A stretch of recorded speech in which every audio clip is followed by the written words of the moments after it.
जलेबी तो हर दिन खाए जाने वाले भारत के पसंदीदा व्यंजन है और सभी बड़े चाव से खाते हैं। कांग्रेस जो गोल गोल घुमा करके जलेबी की तरह हरियाणा की जनता को बेवकूफ बनाने की कोशिश कर रही थी, उस पे जरूर। दिल्ली दौरे के बाद लौटे नेता प्रतिपक्ष ने पत्रकारों से बातचीत के क्रम में कहा कि हरियाणा में जिस प्रकार से कांग्रेस वहां की जनता को गोल गोल घुमाने का काम कर रही थी, इस प्रकार हरियाणा का चुनाव परिणाम कांग्रेस पर ग्रहण लगाने का काम कर रहा है। जम्मू में भारतीय जनता पार्टी का प्रदर्शन कहीं न कहीं अच्छा रहा। शांतिपूर्ण रूप से चुनाव संपन्न पहली बार हुआ। गोगो दीदी योजना से जुड़े सवाल पर नेता प्रतिपक्ष ने कहा कि भाजपा अपने चुनावी वादे के अनुरूप प्रदेश की महिलाओं से फॉर्म भरवा रही है और इस पर किसी को आपत्ति नहीं होनी चाहिए। जलेबी तो हर दिन खाए जाने वाले भारत के पसंदीदा व्यंजन है और सभी बड़े चाव से खाते हैं।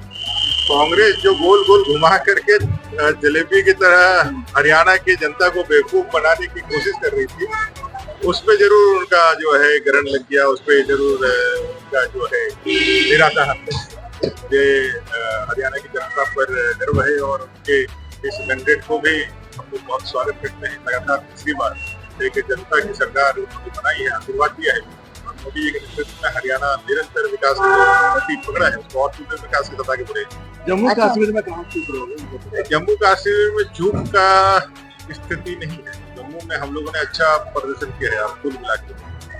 कुल मिलाकर के जो आज देश की राजनीति जिस दिशा में जा रही है और जिस दिशा में आज कांग्रेस देश को लेकर के जा रहे हैं, उसका एक परिणाम मात्र जम्मू कश्मीर के चुनाव का है। लेकिन मैं इतना जरूर कहूंगा कि 370-35 से हटने के बाद जो लोग कहते थे कि खून की नदियां बहेंगी, इतना शांतिपूर्ण तरीके से इलेक्शन पहली बार जम्मू कश्मीर में हुआ, जहां मैक्सिमम टर्नआउट हुआ, लोग वोट किए और अपने लिए अपनी सरकार को चुना। सर, गोगो दीदी पे डीसी की ओर से ये केस किए जा रहे हैं, तो कहते हैं गोगो दीदी में केस करने का अधिकार किसी को किसने दिया है और किस कानून के तहत वो केस करना है? हम लोगों ने यदि पहला केस करना है तो हम लोग पे करिए भाई। हम लोगों ने कमिटमेंट दिया है, कोई छिपा कर नहीं दिया है। बाकायदा आप सबको बुला करके देश दुनिया के सामने कहा है कि भाई हमारी सरकार आएगी तो हम प्रत्येक महिलाओं को 2100 रुपये का जो है हम महिला सशक्तिकरण का योजना देंगे और उसके लिए जो इच्छुक है उनका हम लोगों ने फॉर्म मंगाया है।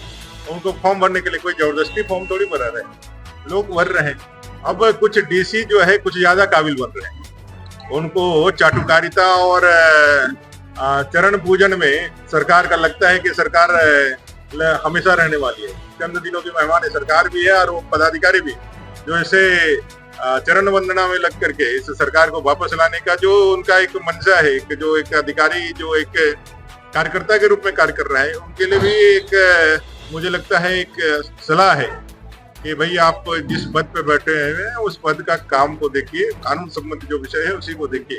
अगर ये विषयों को आप आगे लेकर के जाइएगा तो आप भी कानून के शिकंजे में और कानून के इसमें आप भी उसके दायरे में आइएगा। कल दिल्ली हेडक्वार्टर में बैठक थी आप? हाँ, दिल्ली हेडक्वार्टर में बैठक थी, हम लोगों ने बैठा है और क्योंकि चुनाव नजदीक है, चुनाव के लिए हम सब लोगों ने बातें की और सारी बातें आप देखेंगे धीरे धीरे करके सबके सामने। सर, कितने लोगों के लिए मैंने कहा कि झारखंड के चुनाव के संबंध में जनता की सरकार उन्होंने बनाई है, आशीर्वाद दिया है। मोदी जी के नेतृत्व में हरियाणा निरंतर विकास की पकड़ा है, उसको और तीव्र विकास की सतह के बढ़े। जम्मू कश्मीर में कहाँ चूक रहे? जम्मू कश्मीर में चूक का स्थिति नहीं है। जम्मू में हम लोगों ने अच्छा प्रदर्शन किया है। कुल मिलाकर के जो आज देश की राजनीति जिस दिशा में जा रही है और जिस दिशा में आज कांग्रेस देश को लेकर के जा रहे हैं, उसका एक परिणाम मात्र जम्मू कश्मीर के चुनाव का है। लेकिन मैं इतना जरूर कहूंगा कि 370-35 से हटने के बाद जो लोग कहते थे कि खून की नदियां बहेंगी, इतना शांतिपूर्ण तरीके से इलेक्शन पहली बार जम्मू कश्मीर में हुआ।